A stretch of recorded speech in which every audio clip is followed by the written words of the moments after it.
گلدارو قبیلے کا سامان لے کر جا رہا ہوتا ہے تو کاراتیگر اور اس کے ساتھی گلدارو کے قافلے پر حملہ کر لیتے ہیں اور گلدارو کے تمام ساتھیوں کو مار دیتے ہیں۔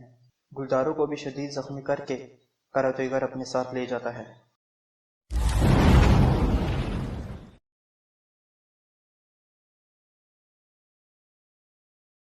ارطغرل قبیلے میں واپس پہنچ جاتا ہے اور اپنے بابا کو خوشخبری سناتا ہے کہ وہ حلب سے کامیاب ہو کر واپس آیا ہے۔ یہ سب آپ کی اور والدہ کی دعاؤں کا نتیجہ ہے۔ شاہ سلیمان ارطغرل سے کہتے ہیں کہ تم اتنے لمبے سفر کے بعد واپس آئے ہو تو جا کر آرام کر لو۔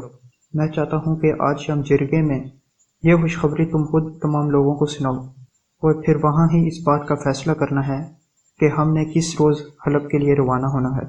ارطغرل اپنے بابا سے کہتا ہے کہ ٹھیک ہے، جیسا آپ کو مناسب لگے۔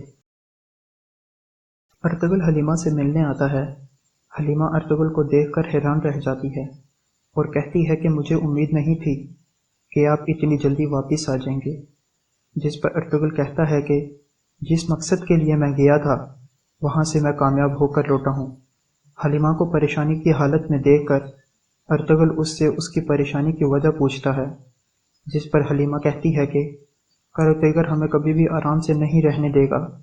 اس کے سپاہیوں نے ہم پر حملہ کیا تھا، ہماری وجہ سے آپ کو اور آپ کے قبیلے والوں کو بہت پریشانی کا سامنا کرنا پڑ رہا ہے، جس کی وجہ سے میں آپ سے معافی مانگتی ہوں۔ ارطغرل اور حلیمہ جب ایک ساتھ قبیلے میں آ رہے ہوتے ہیں تو شہناز ان کو دیکھ کر حلیمہ خالہ سے کہتی ہے کہ ارطغرل سب سے پہلے اس لڑکی سے ملنے گیا، جس پر حلیمہ خالہ اسے کہتی ہیں کہ کسی پہ الزام لگانے سے پہلے بات کی تصدیق کر لیا کرو۔ ارطغرل سب سے پہلے اپنے بابا سے ملنے گیا تھا۔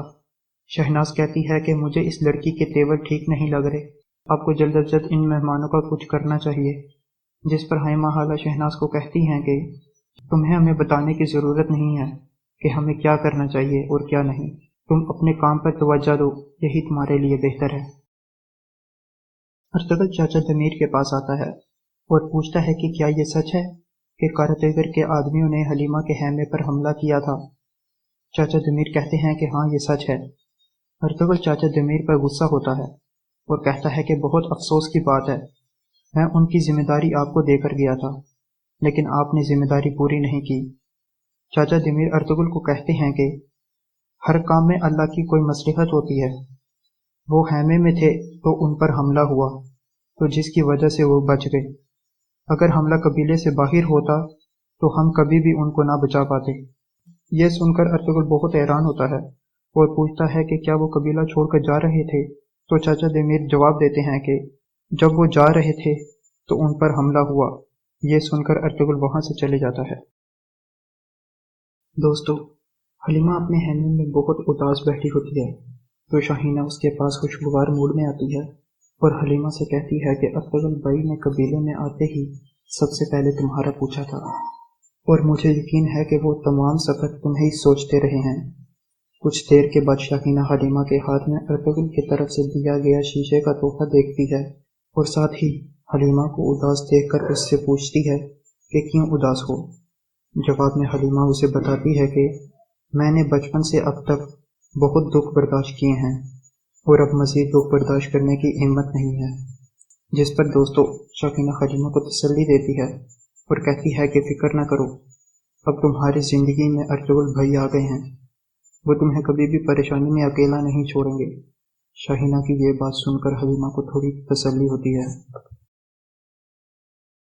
جیسا کہ آپ سب کو معلوم ہے کہ شہناز بہت چالاک عورت ہے، اس نے اپنے تیز دماغ کی مدد سے آخرکار حلیمہ خالہ کو ارطغرل اور روشنی کے رشتے کے لیے راضی کر لیا اور وہ یہ خوشخبری سنانے اپنی بہن روشنی کے پاس جاتی ہے اور کہتی ہے کہ حلیمہ خالہ تمہارے اور ارطغرل کے رشتے کے لیے راضی ہو گئی ہیں اور وہ بہت جلد شاہ سلیمان سے بات کریں گی، پھر شاہ سلیمان تمہارے رشتے کا کہہ دیں گے اور اس طرح ارطغرل اپنے بابا کے حکم کے خلاف کچھ بھی نہیں کر پائے گا۔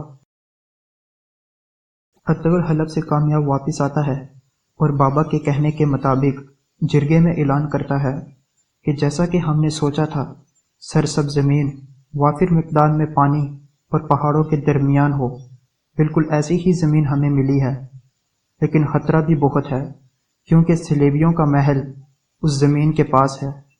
جیسا کہ عین منصوبے کے مطابق گلدوگرو کے کہنے کے مطابق گلدوگرو کا ساتھی ارطغرل کی مخالفت کرتا ہے اور کہتا ہے کہ تم ایسی زمین کا بتا کے ہمیں صرف ایک خواب دکھا رہے ہو۔